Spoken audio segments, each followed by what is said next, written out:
bibili naman tayo ng pagkain pananghalian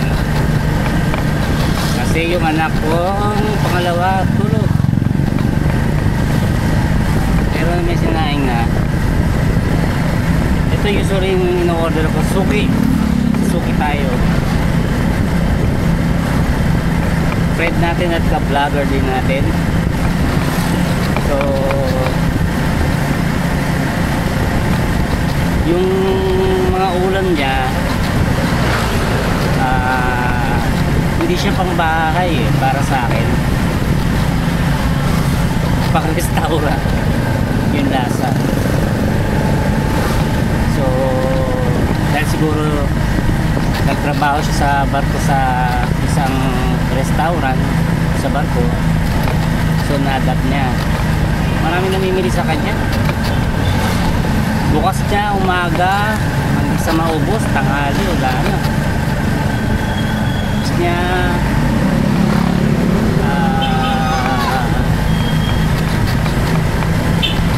merong price na ano may walay, may cheap tsaka by video, kasi pwede sa kanya kalahating ulam kaya minsan mga trabahante na magtatrabaho sa industrial yun order pwede kalahati. Sa amin naman kailangan ng buo kasi pag-abili namin sakali, pero pag bilhin buo talaga.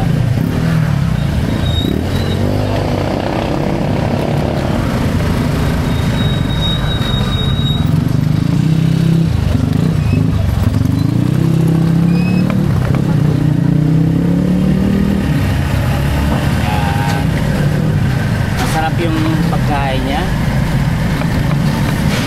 pang restaurant talaga yung lasa, hindi tinipid yung yung ulam niya.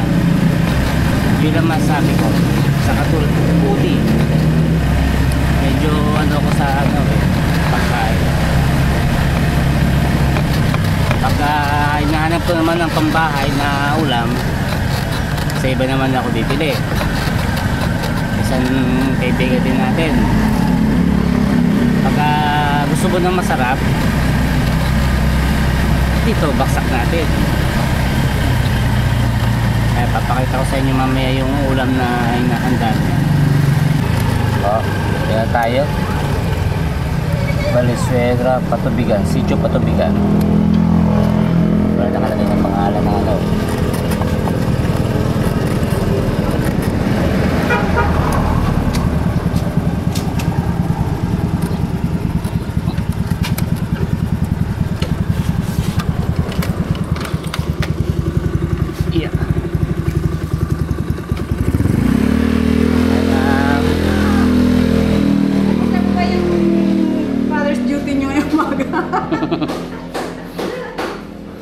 ito, mamimili pili pagkain. Ulam naman nyo yan. Oo.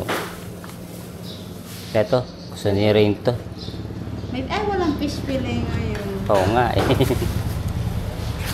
natin yung pagkain mo. Si ate ba may kasalanan? Ano pa po?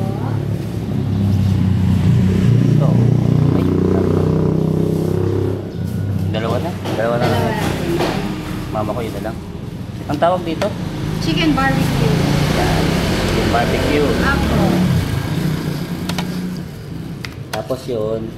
Kalderetang baboy. Tapos ito nga. Sige po. Alin po, alin? Ito nga. Or tapa. Ito. Yan po, adobong manok with egg.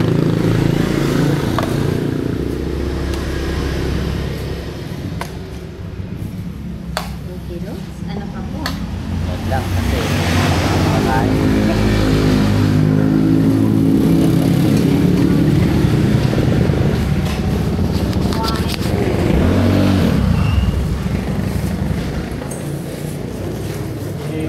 Sino yan?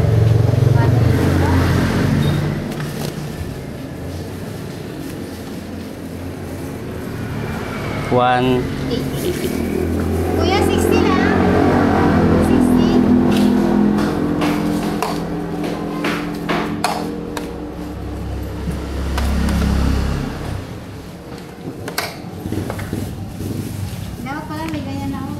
Hindi, joke lang ako muna.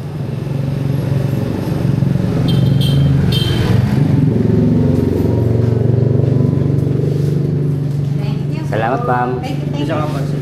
Kapansin.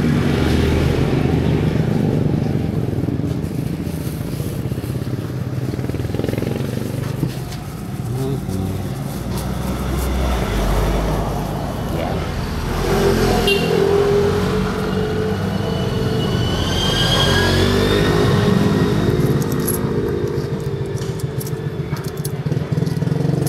Itong kaswerte.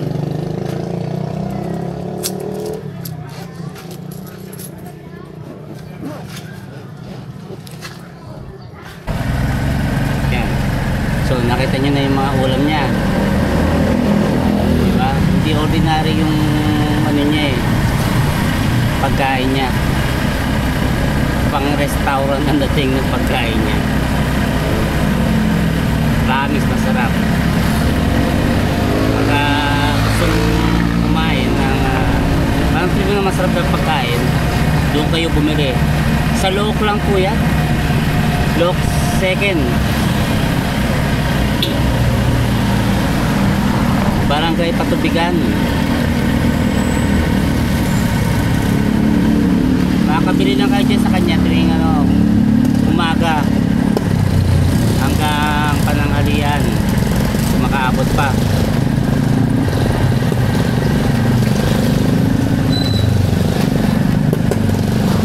Sarado lang siya ng Sunday. Pahinga nyo na yun. Layuin nyo. Sarap po yung food ni ate.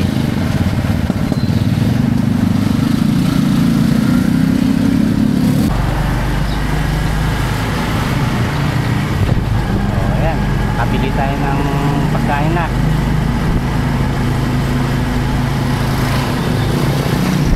Maraming salamat. Morning po sa inyo. Happy Friday!